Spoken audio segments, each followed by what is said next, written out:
here. Well, it's great. It's great to be here. Thanks so much, Ron, for having me chat with the people of St. Johns County and St. Augustine. I decided to run for the U.S. Congress after a brief time in the U.S. Senate race,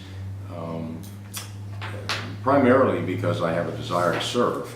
I'm a restaurant guy. I currently have a small restaurant business as compared to some of the larger businesses I ran. But I go back in the restaurant industry here in Florida back to the 60s when I started down in Brevard County at a small restaurant in Rockledge, Florida. I graduated from Cocoa High School, went on to join the United States Air Force right out of high school. That was during the Vietnam era. As I like to say, I wanted to see the world. They sent me to McCoy Air Force Base in Orlando, Florida, which was about 30 miles from my home.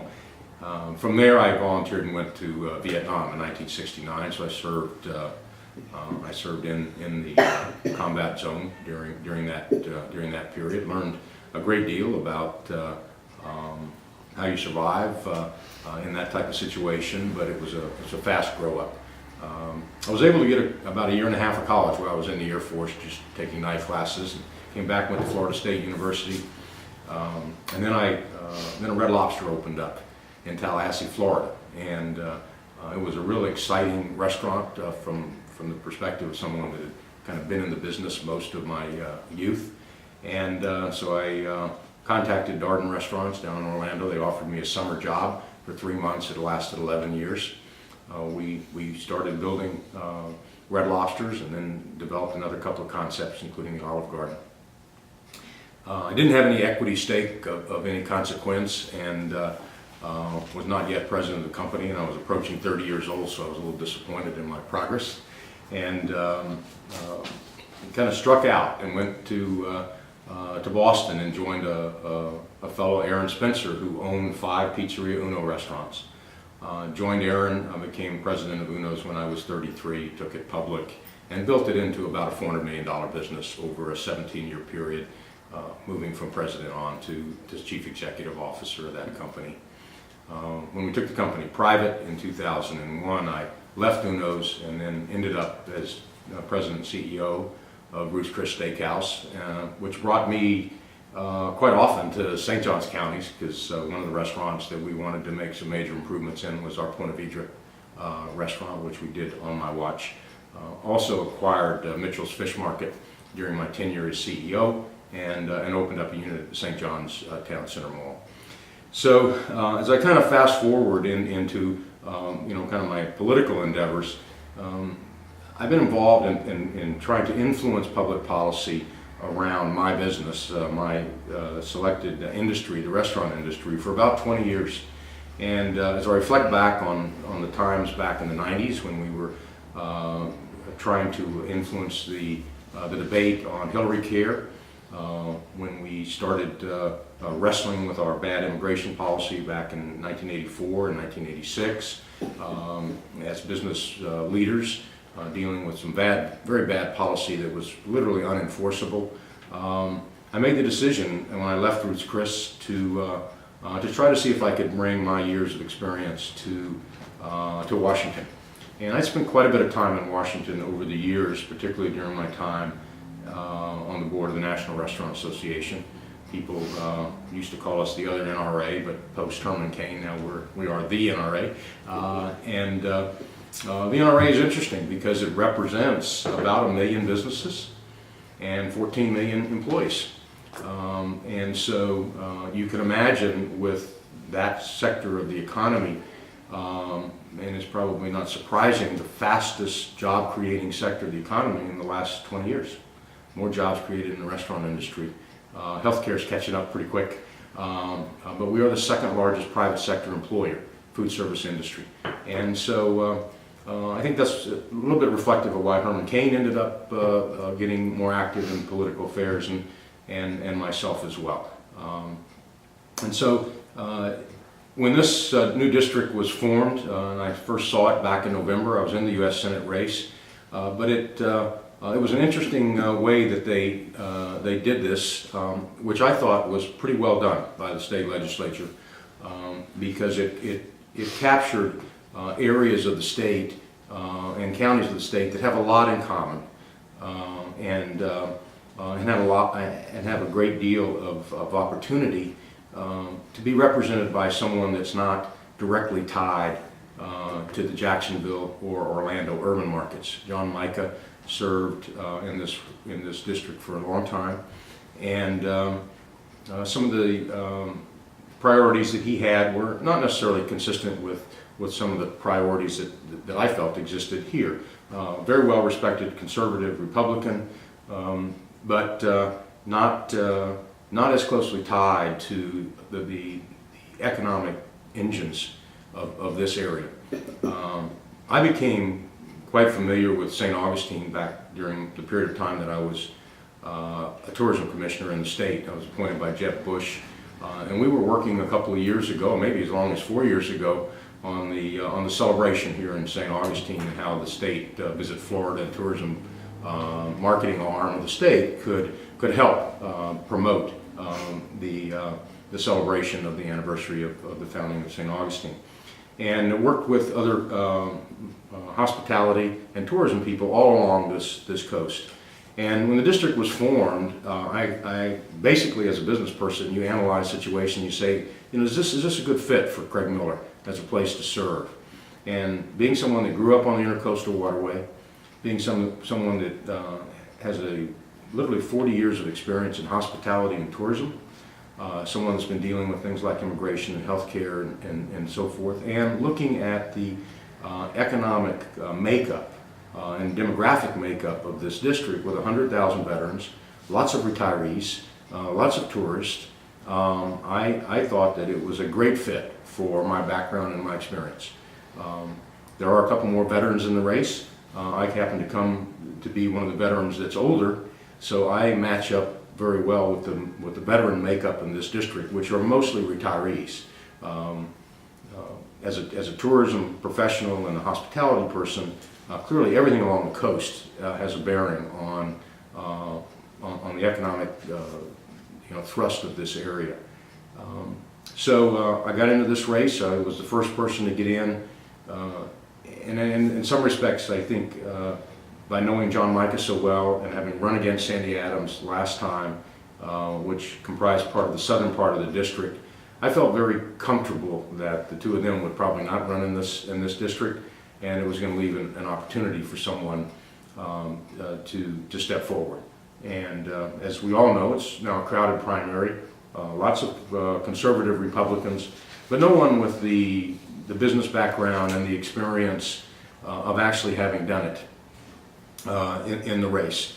Each person brings a different dynamic to the race, but I think it gives the people all across the district a very good opportunity to select the type of person that they want to represent them against the Democrat. Not necessarily philosophical differences as much as life's experience differences. We have a Jacksonville City Councilman, we have a federal prosecutor, Navy JAG, we have a school board member and chairman, and we have a Ormond Beach mayor and dentist.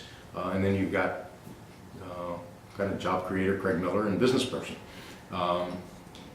At this point in time in our nation's history, and particularly I think here in District 6, I prioritize things a bit different than many of my opponents.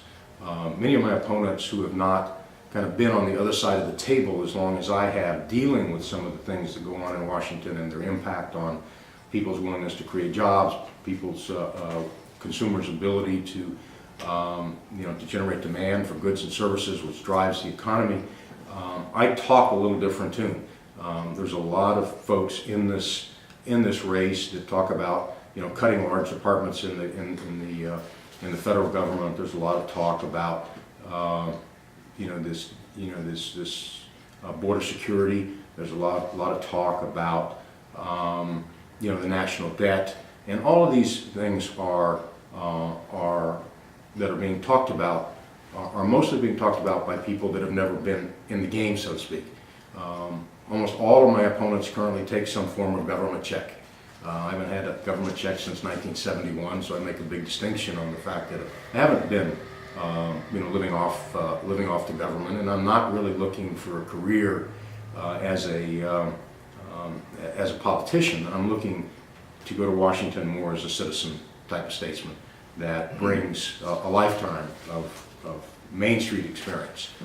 So that's the perspective I have, and I look forward to having a dialogue and answering any questions that you may have. So thanks for having me today. Thank you, Pete. Let's start with immigration. It's a hot topic, and you know the Republican Party is divided right down the middle with one group that says they're illegal, keep them out, no exceptions, and the other, the business community says, whoa, we need them.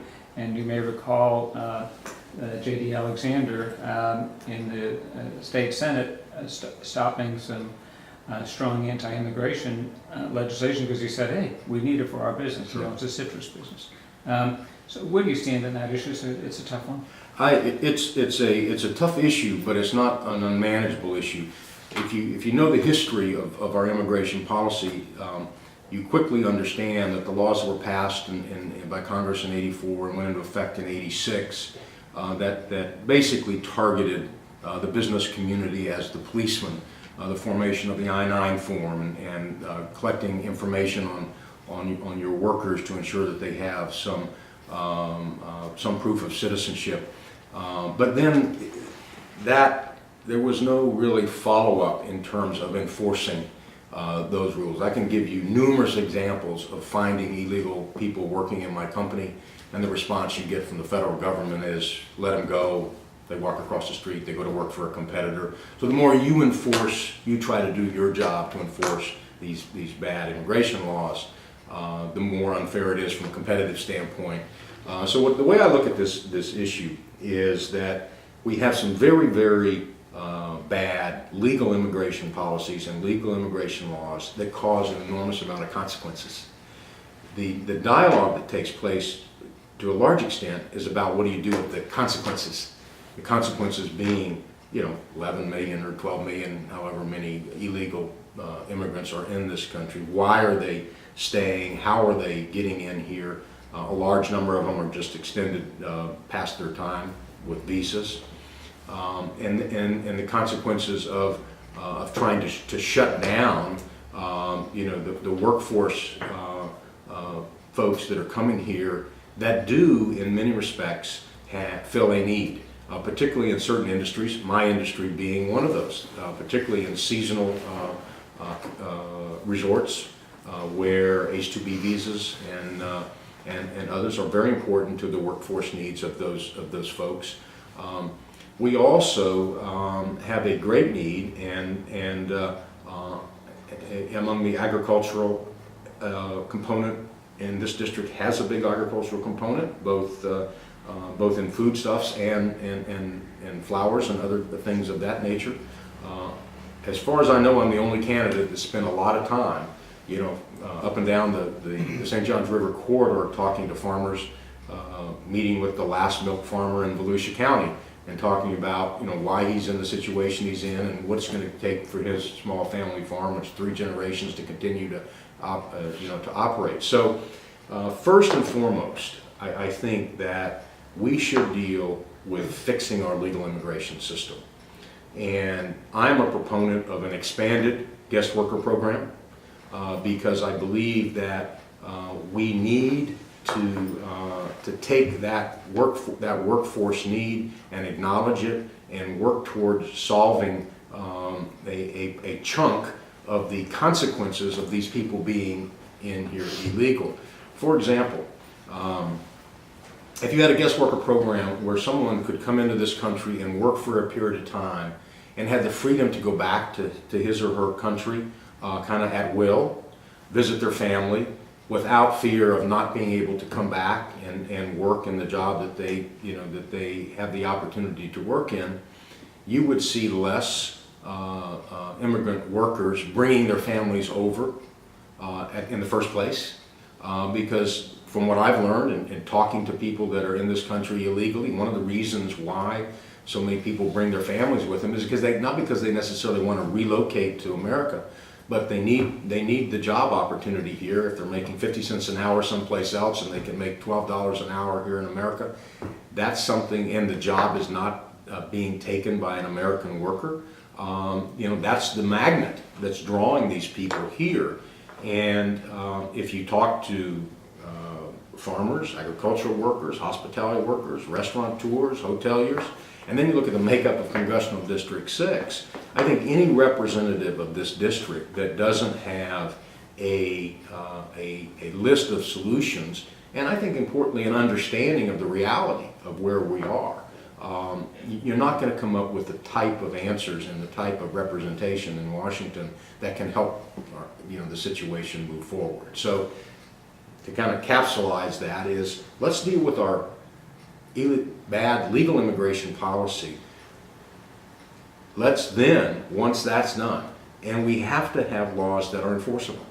If the law is not enforceable, you create consequences like what we have now. And just dealing with the consequences, which Obama just did with a small segment, most people don't realize that's the 8th time we've carved out a small subgroup of illegal immigrants. And because of the desire to deal with that group of people, we've kind of carved up an exception. We've said, well, we're not going to enforce the law on these people. And to me, the rule of law is so firmly embedded in my belief that it keeps America strong. If you don't have laws that are enforceable, then that's the worst situation that you have, because then it can lead to chaos and all types of things going on, like what's going on with immigration. So let's fix the legal immigration laws. Let's make sure they're enforceable. Let's enforce them. And then let's talk about how we can deal with what's left of the consequences of the folks that are here. And I'm not a proponent of amnesty, and primarily I'm not a proponent of amnesty because you can't reward illegal behavior. And most American people, Democrats, Republicans, view amnesty as rewarding bad behavior. And we tried it. We've tried it before, and if you start there, okay, you never get to solving the legal immigration problems that we have. So they all have to go back home? Well, first and foremost, you could set up a situation where some of the folks could be dealt with under new, expanded legal immigration policies, so that you could embrace a wider guest worker program that would take care of a portion of the problem. I'm not sure how much, but to me, you attack it in that particular way. And you can't start by dealing with the end consequences where you've done nothing at the root of the problems. You talking about the guest worker program, and it appears to me you're talking about low-level workers, restaurants, ag, but the big need in the country is for the most elite foreign citizen, the PhDs in areas of science and research where there's a great need and where they say they can't come into this country. So you frame the issue as for the low worker, which I guess would help, in some parts of this district.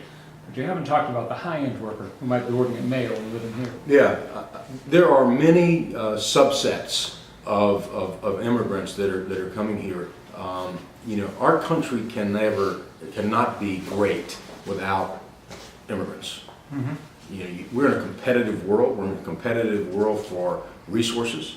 We're in a competitive world for human resources. You can't run a business without human capital and financial capital. And we have to acknowledge that if we're going to be number one in the world, and we're going to be the leader in the free world, that we need sound, good legal immigration policies. I would be in favor of expanding the immigration programs associated with people that bring enormous contributions to our country, science, engineering. Nursing. Some people may consider nursing a low priority job. I tell you, when you're sick in bed and there's nobody there to take care of you, and you look at the aging population in our country, we don't have enough nurses. And we don't have enough people entering the nursing profession in our country. It also circles back to how we deal with trying to influence the American people to be engaged in workforce opportunities that match our needs. And part of our very liberal unemployment policy, for example, particularly on the low end that you talk about, Pete, disincentivizes people from taking jobs that they would take, except for the fact that they get such long-term unemployment benefits, and the compensation they get for not working is so close to what they would get for working that they choose not to work. So it's a cycle that we have to acknowledge, that, you know, particularly in the agricultural world, if you can get $500 for 99 weeks for not working, how are you going to convince that American citizen to go into, you know, some of the work that's out there in the agricultural world? The consequences of bad legal immigration policy, fairly liberal benefits and entitlement policies for our workforce exacerbates the situation. There was an example recently in the state of Washington when they had no people to cut asparagus. Well, asparagus is a very short time frame agricultural product. In Washington state, you get 99 weeks at $550 a week. No one is going to step off out of their Starbucks in the state of Washington and go into a field and cut asparagus. And you cut down on the guest worker people, or you don't allow these migrant workers to come in, as they have for decades, and work these fields. What do you have? You have a lack of ability to harvest your crop. We saw some very interesting examples of this when Georgia and Alabama tightened up their state immigration policies, and the ramifications of, you know, what I call kind of a 51 state solution, which I am not in favor of. I think this is something that the federal government needs to take responsibility for. I'm a big proponent of federal verification. I testified in front of Congress last summer on that. I've been hiring people for a long time and hiring thousands of people. I know I've hired illegal immigrants. Why do I say that so easily? Because I've found them working for me, and I know enough about the system to know that you don't even know someone's illegal until they've already joined your company. You have to hire them to find out they're illegal. I talk to people, even in my race, that have never filled out an I-9, never hired an employee in their life, didn't understand, you know, how this system works or doesn't work. And so I want to take those experiences, because I know that I can go to Washington and have immediate credibility with my peers and my colleagues on both sides of the aisle on major issues like immigration, because I've been on the receiving end and so understand how impactful this has from both sides, as you articulated earlier. This is, you know, you can't ignore the fact that we need more scientists and engineers. You cannot ignore the fact that we need migrant workers to do work that American people won't do. This idea of shoot them at the border is not an answer to this situation. We're a humane, moral people, but we also have to recognize that if we have laws that we cannot enforce, okay, and let's be honest, we have de facto amnesty right now. We have de facto amnesty. You can't tell me that going from 0 in 1986 to 11 million illegal immigrants in this country is not, you know, a form of de facto amnesty. We have 50 million people that want to come to this country that are backed up at the border based on our policies right now. 5-0. We've got 11 that are here illegally. We need some of these folks. It shouldn't take 10, 12, 15 years to become a U.S. citizen. The barriers for being legal are so high, okay, that it drives people to come in illegally because they can't get over the barrier. They can't achieve what they want to achieve with their lives on a time frame that makes any sense. Okay, I'm gonna change the subject now. Yes. Thank you for that response. Everybody's grandmother's talking about jobs and the economy. And so I'll put it in perspective. In the state of Florida, our unemployment rate's gone down almost 2%. But the state legislative committee on demographics, I forget the name, but one of the words is demographics, said that if the workforce, if people had not dropped out of the workforce in the last 2 years, our unemployment rate would have gone down 0.3%. So basically, the only reason it's going down is significant reason it's going down is because people are just dropping out. Right. This is happening nationally as well. When we ask the candidates, we always get the same response. Well, we're going to get rid of the red tape, we're going to get rid of the regulations. Beyond the regulations, beyond the boilerplate that we get from everybody, what does the United States Congress need to do to be able to jumpstart this economy? Well, business people are not in business to create jobs. Mhm. They're not. They are not in business to create jobs. They're in business to put financial capital to work and earn a return on their investment. That's why business people make capital investments.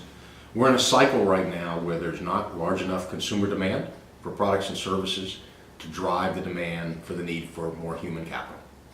I look at it and say that the quickest way to get demand restored, demand for goods and services restored, which creates the demand for human capital, is that we've got to fix some big things. We have to fix our energy policy. You can't spend $750 billion a year of our financial resources and send it, in the most case, to the Middle East, to people that are turning around and using that against us. That's one example. So by not allowing, for example, the Keystone Pipeline to come into this country was not, the concept that it would have created a lot of jobs, to me, is not the point. The point is we're going to continue to remain more dependent on foreign energy. And I think America needs to take its assets and its resources and maximize the utilization of those so that we keep our resources, our financial resources here in this country. This whole idea of the heavy tax on offshore profits. Reality is that every business person will try to figure out a way that they can maximize the benefits associated with what's going on with tax policy. And if they can leave those resources offshore and invest them offshore at higher returns and be using pre-tax capital to do that, they're not going to bring that capital back into this country.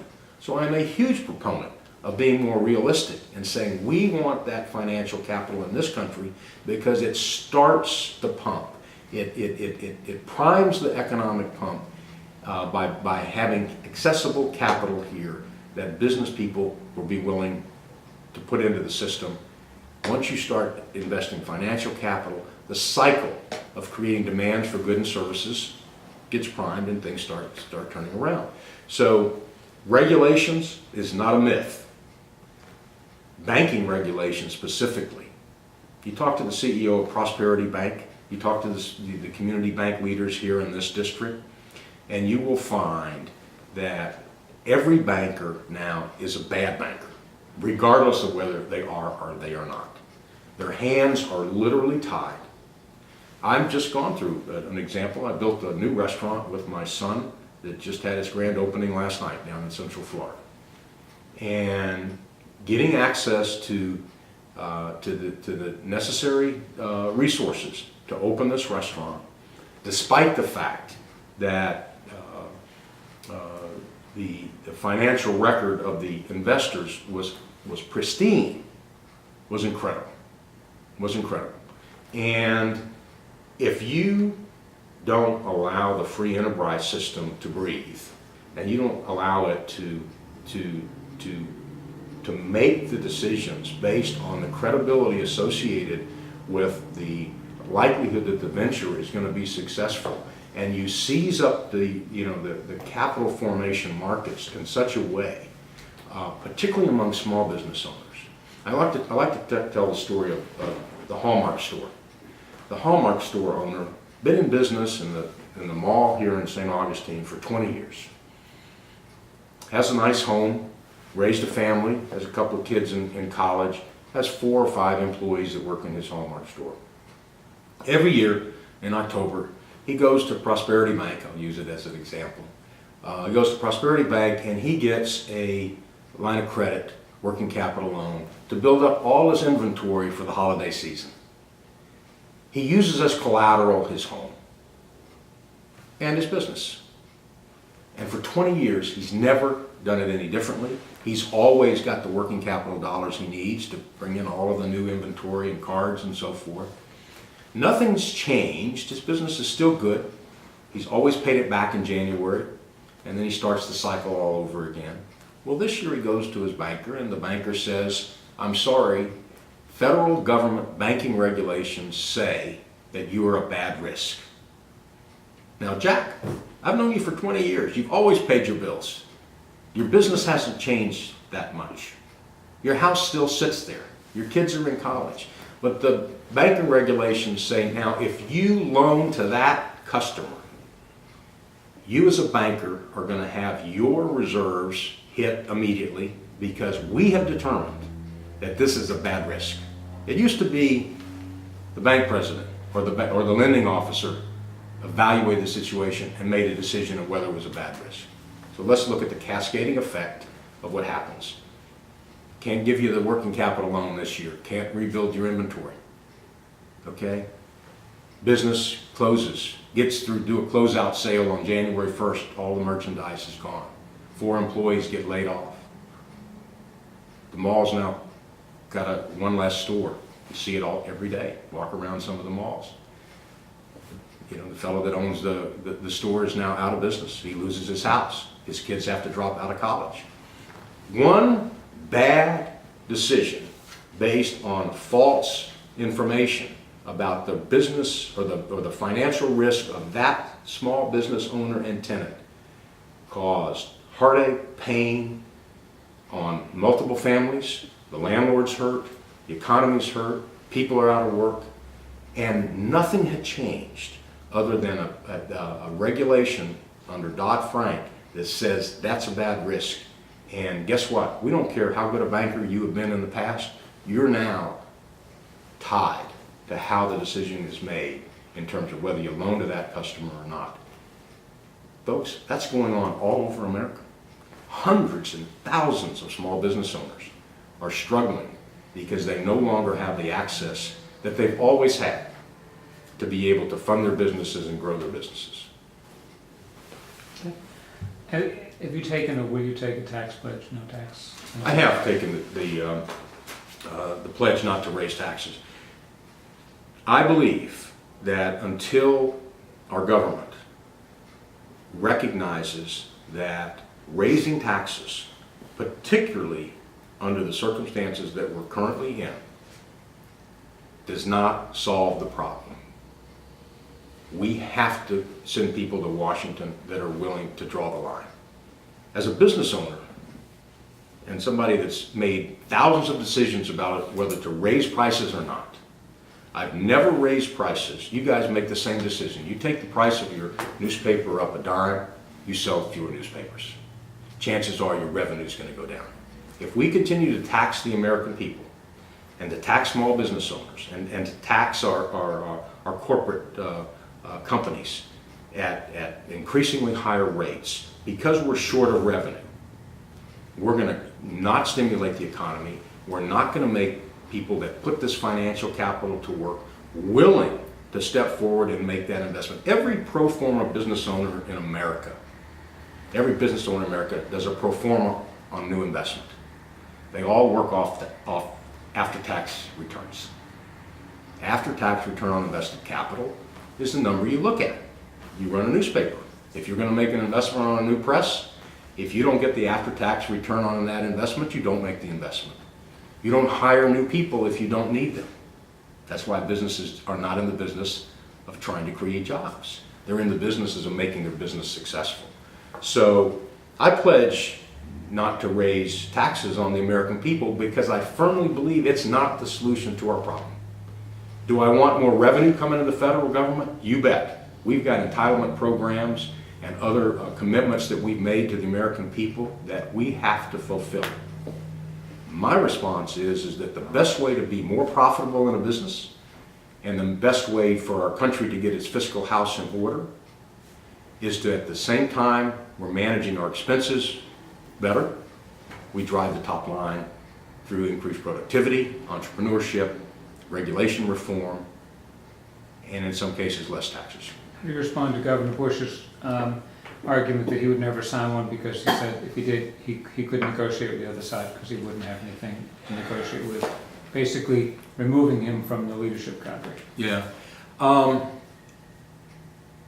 If we had a system that was more disciplined and more responsible, for example, if we had a balanced budget amendment, that we knew that everybody in Washington was playing by the same rules, like every state has to do. There are times in the state of Florida when Republicans and others have raised taxes or fees. I've got a couple of them in my race that have been in the position that have done that. The problem is that every time you see governments getting access to more tax revenue, they find a way to spend it. Given where our country is today and the enormous amount of debt that we have and the enormous amount of non-balance sheet debt with our entitlement programs, we have to be able to have a strong economy. Okay, I hear that. I just want to get to his argument. His argument was if he was able to cut $10 out of the budget and raise $1 in new revenue, he said, that's a good deal. I just cut the budget by $9. And he said, I'm able to talk to the other side. Yep. You're saying that you don't.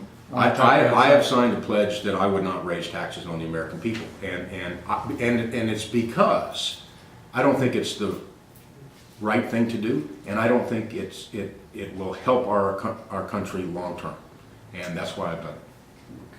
Okay. Do you favor increasing the age of eligibility for Social Security? Have to. Have to. Have to. It's now 62 and 66 for the boomers. Do you propose, what would you say?